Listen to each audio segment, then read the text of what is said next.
Sa hindi inaasahang pagkakataon, pumasyal lang tayo dito na RUSI Kamiling. And ito nakita natin sa loob. Okay, so we're gonna do a quick review and first impression of the RUSI Titan 250. Okay, so since nakatago dito, try natin if pwede ilabas doon sa harapan para doon tayo mag-review. Okay, but for the meantime, medyo malikabok at madumi siya. So, linisan lang natin ng konti. Alright? Ciao!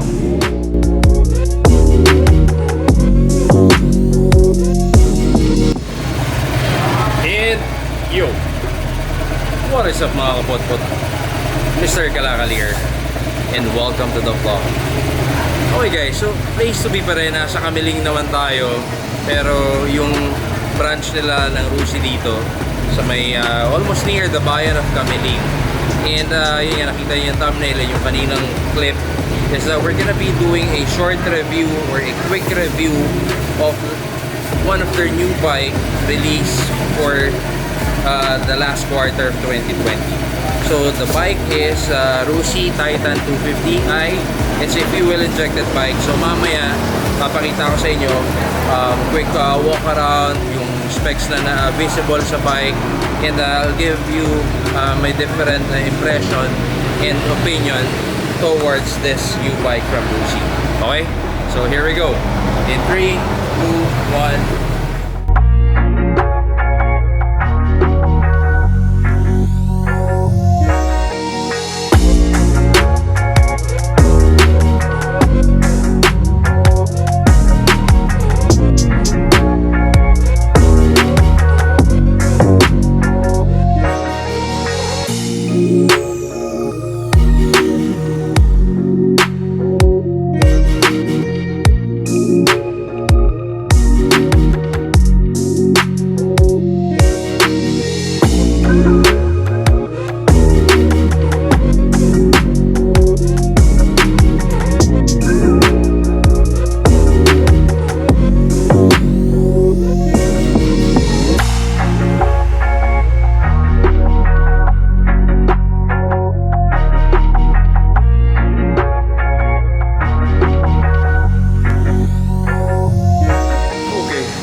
So you've seen the montage of the bike. So presenting to you right now is the RUSI Titan 250i or FI. So again, this is a 250cc bike from the RUSI lineup. Fuel injected na to. Fuel injected na to mga kapotpot. And one thing I've noticed is that the engine is very similar, or very similar na siya with the very similar na siya with the very similar pa rin with RUSI Classic 250. Okay, so before tayo mag-proceed sa review nito, we have here Michelle yan. Hi! Yan! Welcome po sa Kamiling RUSI po. Welcome sa RUSI Kamiling, okay.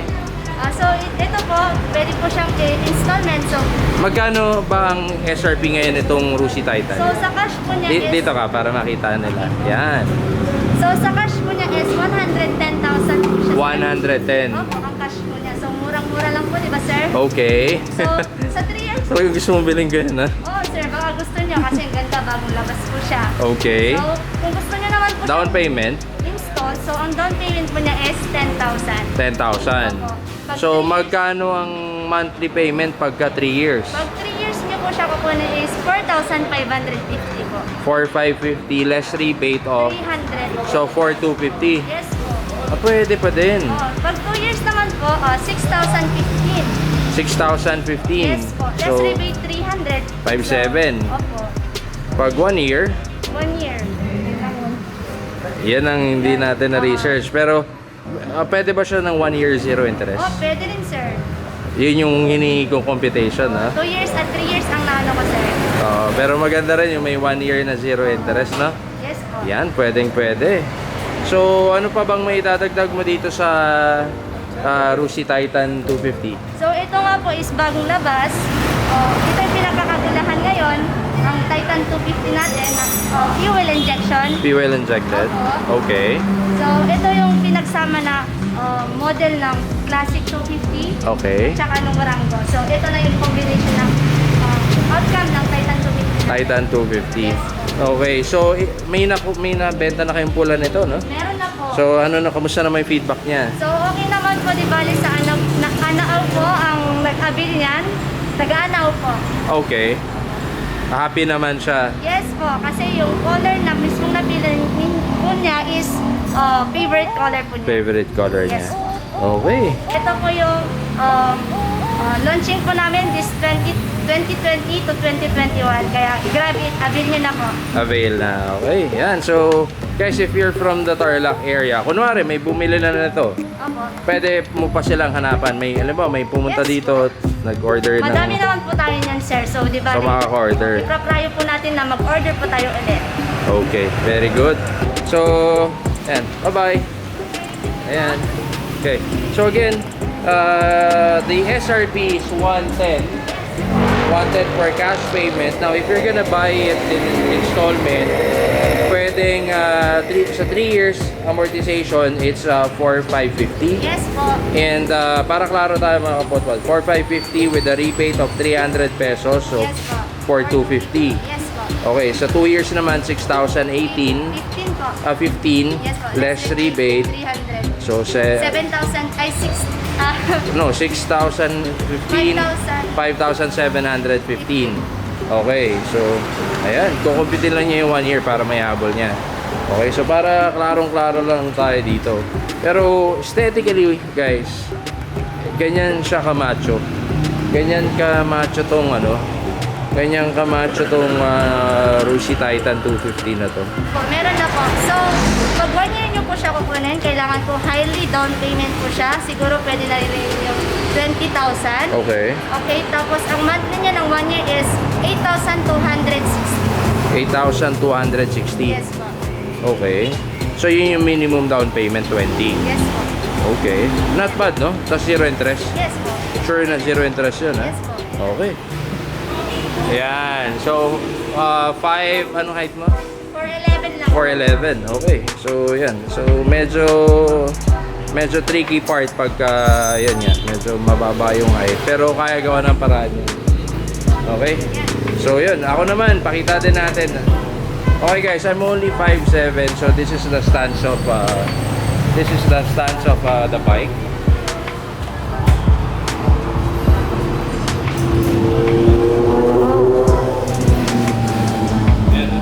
So medyo close to flat foot naman tayo.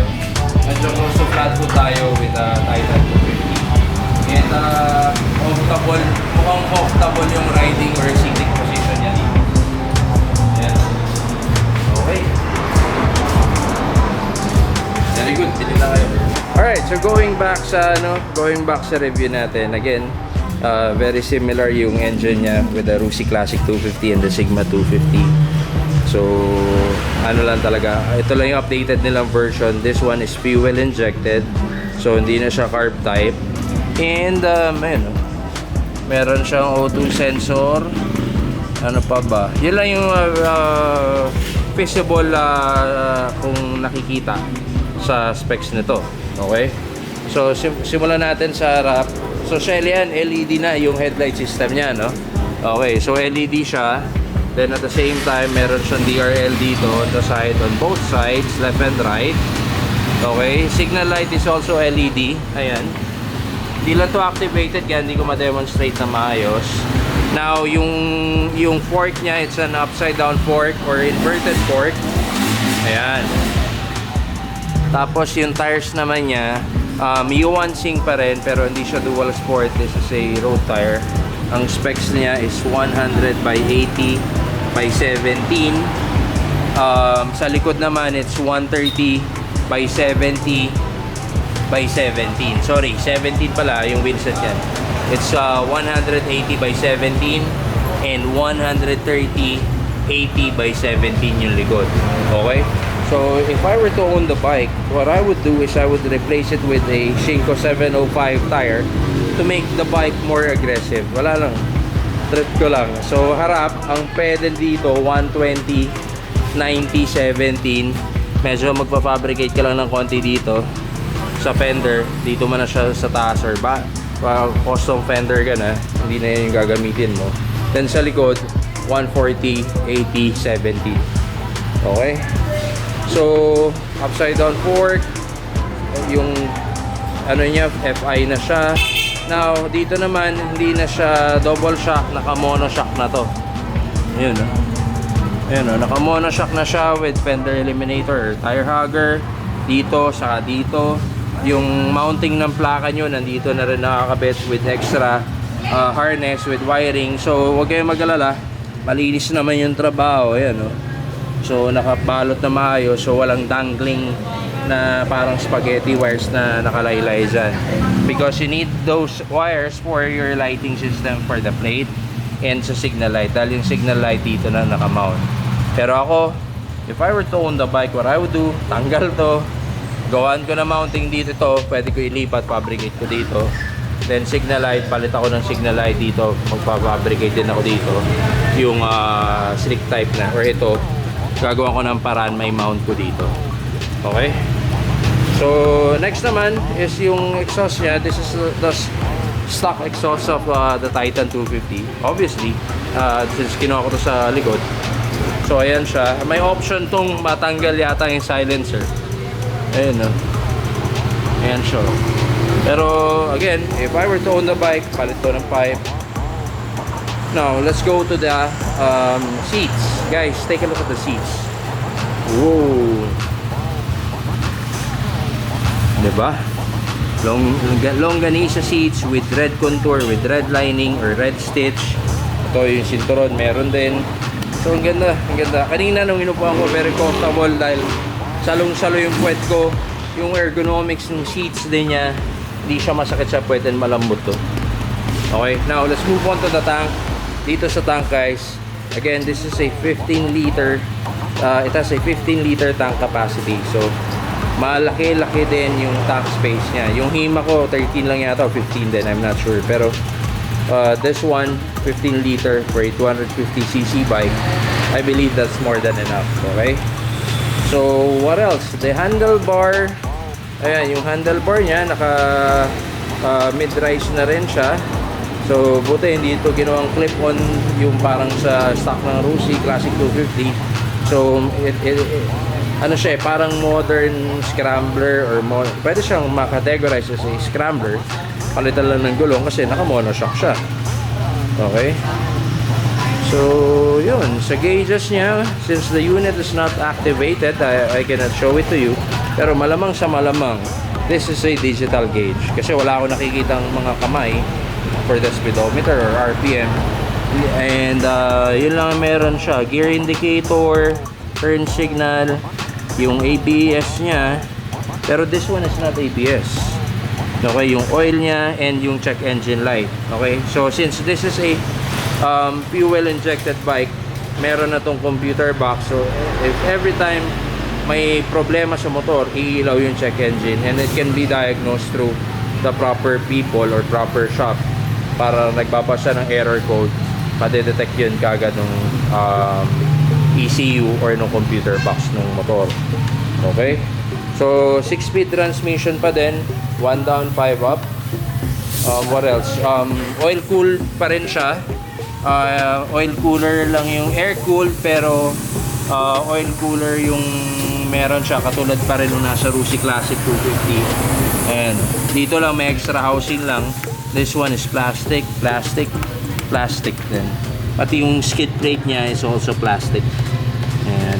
Pero yung side panel niya dito plastic, pero ito it's metal. Metal ba? Plastic. Okay. Check natin. Oh, plastic din pala. Brush finish lang siya. Okay. Ito yung reservo mo sa likod, yung sa preno, rear brakes, it's metal. Ganda rin ng step nut niya, oh. Ayan. Ganda, ganda. I like the bike. Pero I don't have the budget. Pero yan, review lang natin. Okay, especially this one, oh. Ito yung mga contours niya. Ang ganda. Then yung grab bar or grab slot, since walang bar. Ayan, tail light is also LED. Full LED na lahat to.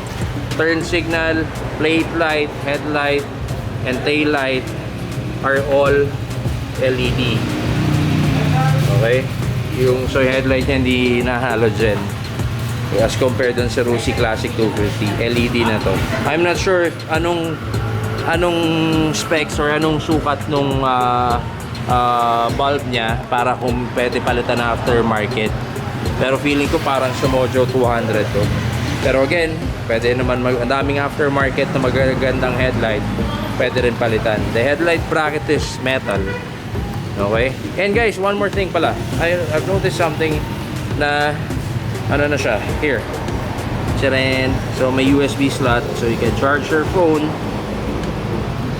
or ano man your cameras or any gadgets that you need to charge during your trip. Okay? So dito naman sa switches niya, yung the typical horn button, turn signal switch, high beam, low beam, flasher. Dito naman yung push start niya, kill switch, then nothing special. Wala siyang kickstarter. So again, I'm not sure if sa gauge meron siyang meron siyang voltmeter so that you can monitor your battery. Okay, single disc brake. Single disc brake. Yun lang yung pinagkaiba niya sa din kay RUSI Classic 250. Si 250 yung old school natin, double disc brake sa harap. Then ito, single disc brake din yung likod nito. Okay? So yun, buksan natin dahil may susi. Pakita ko sa inyo yung extra compartment nito. Double check natin ang extra compartment. And so dito, okay, hila. So dali lang baklasin, upuan. So extra compartment, wala kang mailalagay halos, pero wallet or papers pwede siguro. Ayan, dyan din nakalagay yung ECU mo. So ito pwede ilagay ng tools. Then dito yung air intake nya. So make sure guys, yung mga naka-Titan dapat hindi nababarahan yan kasi ito yung air intake nya. So nakaka-apekto din yun nung paghigop ng filter or dun sa intake nya mismo. Okay? So the seats is nice, everything is nice. So this is the tricky part. Ano ang pipiliin nyo? Ano ang bibili nyo? Well, if you want a touch of modern, go for the Titan 250. Pero if you're the type of person na yun nga, talagang super old school ang trip mo, go for the Classic 250. Pero definitely, I want this bike. Unfortunately, ubos na yung budget natin. Naibuhos na natin dun sa NMAX. So, hanggang tingin na lang ako. Favorite part of the bike is this one. I like this. Yan. Ang ganda. Ito, ang ganda niya. Ang sexy. Chapat yung fender niya pero may fender extension. Pero ako, aalisin ka. Ang ganda. Sobrang ganda nito. Sobrang ganda. Okay? So, sayang, hindi siya activated para ma-test drive natin. Pero someday, kung meron man may Titan 250 dyan na willing magpairam, message lang kayo. Okay, review, para ma-review din natin, magbigyan ko ng insights. Okay? So, basically, yun lang. Again, the price is 110,000. The down payment for installment is 10,000. Ang monthly amortization mo for 3 years is 4,500. So less rebate of 300, 4,200 na lang. Okay? So yun lang. Yun lang naman. So yung mga naka-RUSI Titan 250 dyan, if you're watching this, please do comment down below your experience or ano yung mga ginawa nyo na with your upgrades na ginawa nyo sa Titan 250 nyo. Okay? So, yun lang mga kapotpot. I guess I'll be ending the vlog from here. And maraming salamat sa pagsama dito sa ating moto review nitong Titan 250. And shout out to the wala sila, kumain na. And shout out sa staff and mga tao dito sa RUSI Kamiling. Thank you for being accommodating. And thank you for responding to my request if I can do a review of this bike and ilabas. Okay? So, bueno mga kapotpot. I guess I'll be ending the vlog from here. And once again, this is your boy, Mr. Kalakal. Na nagliliwaliw dito sa Kamiling. Now signing off. Ciao. Whee! So good night everyone. Ride safe and God bless Kalakal. Peace. Babush. Good night.